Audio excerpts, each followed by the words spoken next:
রান্না বান্নার মিডিল পর্যায়ে আসছি আমি। তরকারি এদিকে বসাই দিয়ে শুরু করছি হচ্ছে পোলাওটা আগে রাইস কুকারে বসাবো।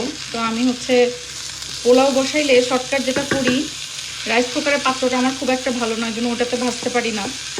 তো এই জন্য হচ্ছে আমি আগে অন্য একটা পাত্রে পোলাও চালটা ভেজে নিই, তারপরে গরম পানি দিয়ে রাইস কুকারে বসাই দিব। শর্টকাট হয় আর কি আমার জন্য। এই যে রাইস কুকারের পাত্রে আমি ভাজা চালটা নিয়ে নিছি, কাঁচামরিচ, তারপরে কিশমিশ। আমি একটা খাই ফেলেছি কিশমিশ, আমার এত ভালো লাগে কিশমিশ। ছোটোবেলা থেকে আম্মু যখন রান্নাঘরে কোনো ডেজার্ট কিছু বানাইতো, কিশমিশের প্যাকেট বের করলে আমি মনে হয় অর্ধেক প্যাকেট খেয়ে ফেলতাম। সেই অভ্যাস আমার এখনও যায় নাই। কে কে কিশমিশ খেতে পছন্দ করেন বলেন তো? আচ্ছা যাই হোক, তো এখন বাজে রাত অলমোস্ট 12:30। আমি এখন লাস্ট মুহূর্তের দিকে পোলাও বসাচ্ছি, কারণ মেহমানরা আমাদেরকে মেসেজ করে জানাইছে ওরা অলমোস্ট রাত 1টা নাগাদ পৌঁছাবে আমাদের এখানে। তো আমার প্ল্যান হচ্ছে যেহেতু অনেক রাত্রে আসবে, এই জন্য নাস্তা পানি না দিয়ে সরাসরি ভাতই দিয়ে দিব, কারণ ওরা অনেক জার্নি করে আসবে। সো পোলাওটা করবো কি করবো না করে চিন্তা করতেছিলাম যে জার্নি করে আসতেছে সাদা ভাতই করি, পরে চিন্তা করলাম না থাক, সাদা ভাত কিছুটা আছে, তো আমি পোলাওটা বসাই আর সাদা ভাতের অপশন রাখবো। যদি সাদা ভাত খাইতে চাই তাহলে সাদা ভাতটা দিয়ে দিব।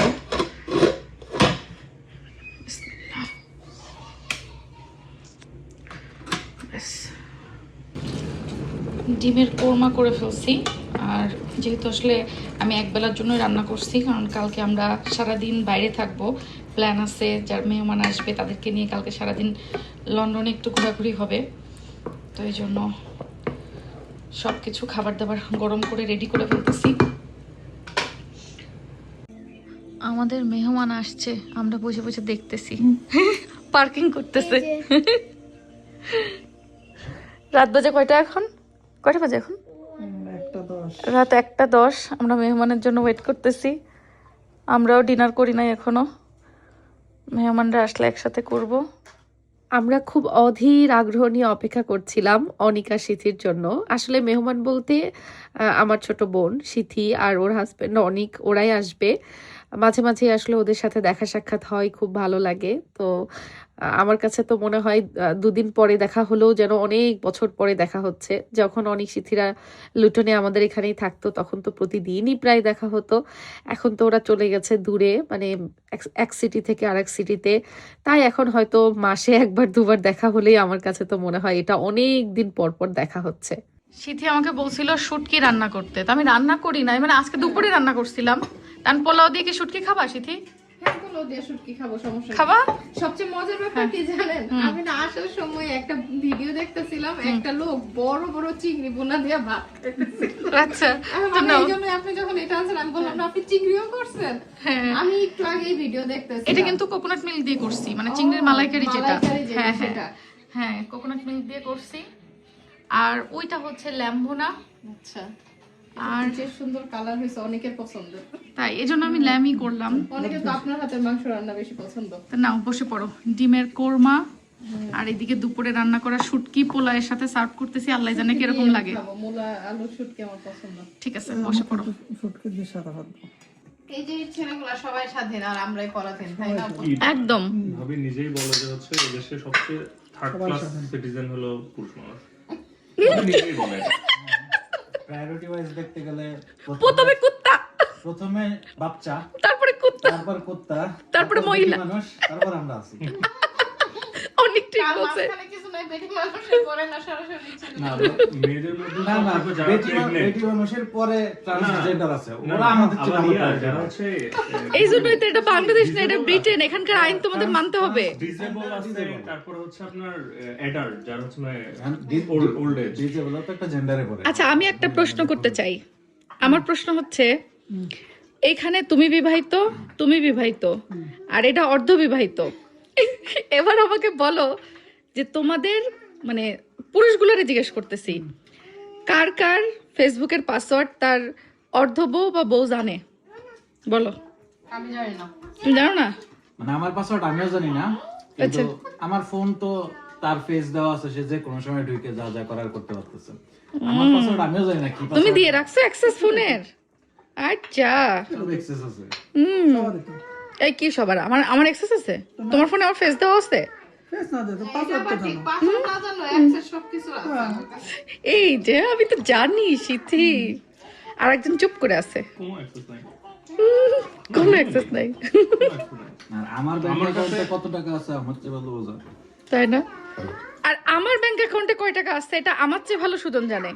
কি সঠিক বললাম? কিন্তু তোমার ব্যাংক অ্যাকাউন্টে কয় টাকা আছে আমি জানি না। এই যে এটা হচ্ছে সব থেকে সহজ উত্তর। হ্যাঁ, যে আমার অ্যাকাউন্টে টাকাই নাই।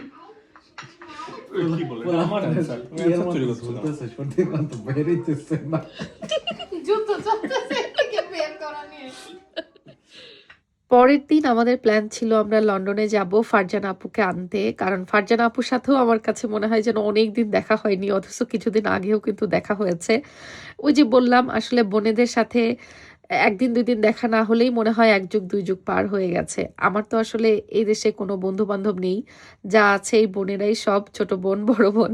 তো ফারজানা আপুকে আমি আপু বলে ডাকি। আপু আমাকে আসলে অনেক অনেক অনেক ভালোবাসে, ইউকে লাইফে সেই শুরু থেকেই। তো ফারজানা আপু হচ্ছে আমার সিলেটি বোন।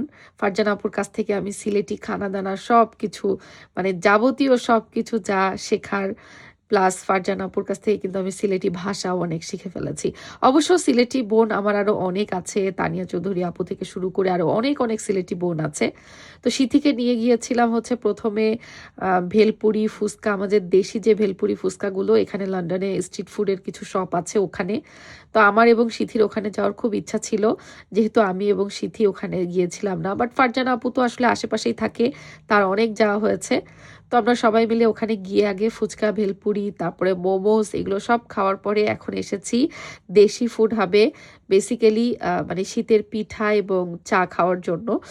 চা দিয়ে ধুপি পিঠা খুবই মজা, আমাদের ওদিকে এটাকে ধুপি পিঠা বলে, তবে এটার আসল বইয়ের ভাষার নাম হচ্ছে ভাপা পিঠা। তো আপনারা কে কোন পিঠা নামে এটা চেনেন একটু কমেন্ট করে জানাবেন। আসলে ইউকেতে এখনো অনেক ঠান্ডা, যার কারণে পিঠার মজা কিন্তু এখনো পাওয়া যায়। বাংলাদেশে তো মনে হয় অলরেডি গরম হয়ে গেছে, মানে গরম পড়া শুরু হয়ে গেছে। তো যাই হোক, আমরা এখানে এই ভাপা পিঠা আর দুধ চা দিয়ে খুব মজা করে একদম আয়েশ করে খাওয়া দাওয়া করছিলাম। আর এদিকে বাচ্চাদের জন্য কিছু ফ্রেশ জুস এবং সাথে হচ্ছে পাকোড়া নিয়েছিলাম আমাদের জন্য, আর বাচ্চারা নাগেটস এবং ফ্রাইস নিয়েছিল। তো এই সব কিছু আমাদের খাওয়া দাওয়া চলছিল, আড্ডা চলছিল। মানে আজকে লন্ডনে ঘুরতে এসেছিলাম বেসিক্যালি দেশি ফুডের সব হান্টিংয়ে। আমরা আজকে দেশি অনেকগুলো ফুড ট্রাই করেছি বিভিন্ন জায়গা মিলিয়ে, তারপরে সবশেষে দেশি ফুড হাবে এসে চা এবং পিঠা দিয়ে আমাদের আজকের ফুড হান্টিংয়ের দিনটা আমরা শেষ করছি। তো আজকের প্ল্যান অনুযায়ী আমরা অনেক সিথিকে সাথে নিয়ে এসেছিলাম এবং ফারজানা আপুকে সাথে নিয়ে আমাদের বাসায় যাব। আমাদের বাসায় ফারজানা আপু যাবে, সবাই একসাথে সেখানে গিয়ে আবার হয়তো এক দুই দিন খুব ভালো আড্ডা জমবে আমাদের।